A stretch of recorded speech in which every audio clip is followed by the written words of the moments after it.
বাঘাবাড়ি নৌবন্দর নদী বিধৌত সিরাজগঞ্জ জেলার শাজাদপুরে যমুনা নদীর পশ্চিম তীরে বড়াল নদীর মোহনায় রয়েছে বাঘাবাড়ি নৌবন্দর। এটি রাজশাহী বিভাগের অন্তর্গত একটি প্রধান নদীবন্দর।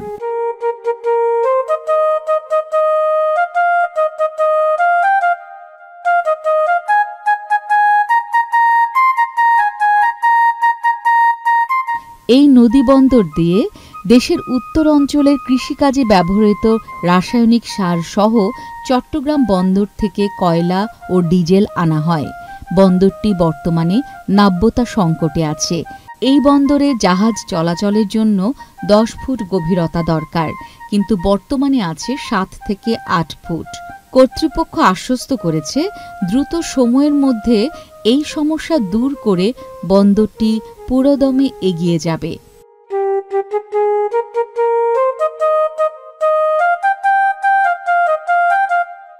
স্থলপথের তুলনায় জলপথে পণ্য পরিবহন সহজ ও কম খরচ, তাই জলপথ ব্যবহারে ব্যবসায়ীরা আগ্রহী। আশা করা হচ্ছে এই সংকট দ্রুতই কেটে যাবে।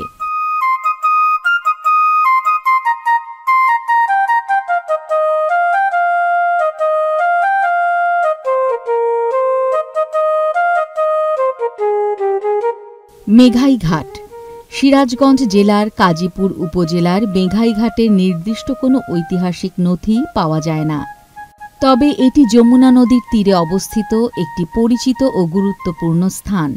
এটি গুরুত্বপূর্ণ ভৌগোলিক ও সামাজিক কেন্দ্র হিসেবে জেলায় ব্যাপক পরিচিতি লাভ করেছে।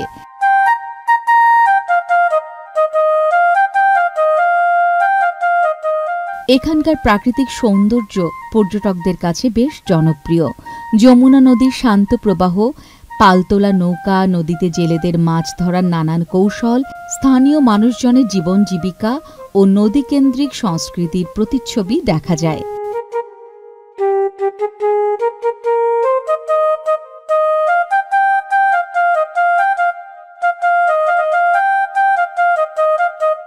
যমুনা নদীর নিষ্ঠুর ভাঙনে অনেক অংশ বিলীন হওয়া সত্ত্বেও মেঘাঘাট এলাকার মানুষজন নদীকে কেন্দ্র করে জীবন ধারণ করে আসছে।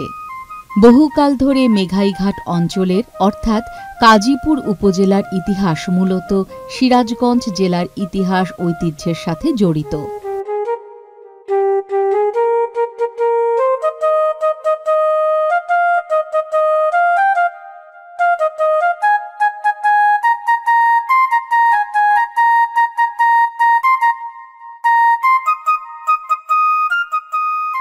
বড়াল নদী বাংলাদেশের উত্তর পশ্চিমাঞ্চলের রাজশাহী, নাটোর, পাবনা এবং সিরাজগঞ্জ জেলায় প্রবাহিত একটি খরস্রোতা নদী হচ্ছে বড়াল নদী।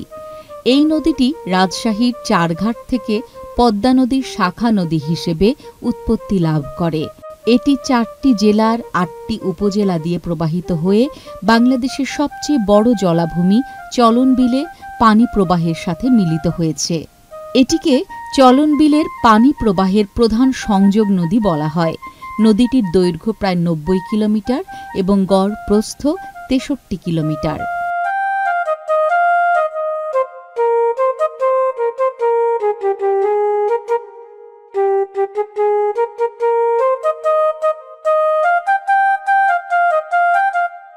এই নদীটি তুলনামূলকভাবে ছোট হলেও এটির নাব্যতা ভালো ছিল, কিন্তু 1985 সালে এর উৎপত্তিস্থলে চারঘাটে বন্যা নিয়ন্ত্রণের লক্ষ্যে একটি বাঁধ নির্মাণের ফলে এর প্রবাহ কমে যেতে থাকে। এরপর থেকে নদীটি মরে যেতে শুরু করে।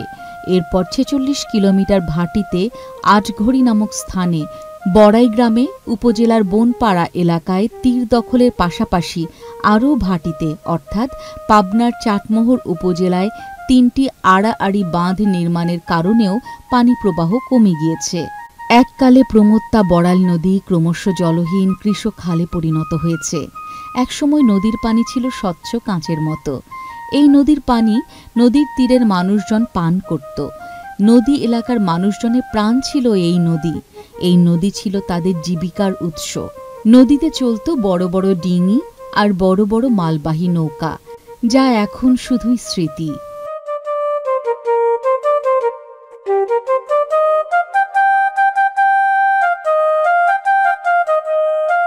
দখলে দূষণে আমরা নিজেরাই আমাদের বড় ক্ষতি করে চলেছি। মানবদেহের শিরা উপশিরা যেমন দেহে রক্ত প্রবাহ বাঁচিয়ে রাখে, তেমনি আমাদের নদীগুলোর প্রবাহ দিয়ে আমাদের ভূপ্রকৃতি বাঁচিয়ে রাখে, সতেজ রাখে। আসুন আমরা আমাদের নদী বাঁচাই, প্রকৃতি বাঁচাই, আমাদের আগামী প্রজন্মের জন্য বাসযোগ্য ভূখণ্ড রেখে যাই।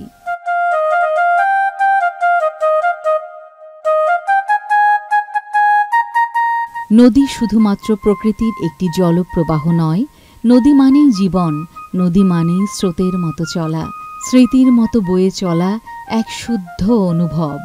নদীর মতো জীবনও চলতে থাকে, কখনো শান্ত, কখনো উত্তাল, কিন্তু থেমে যায় না কখনো।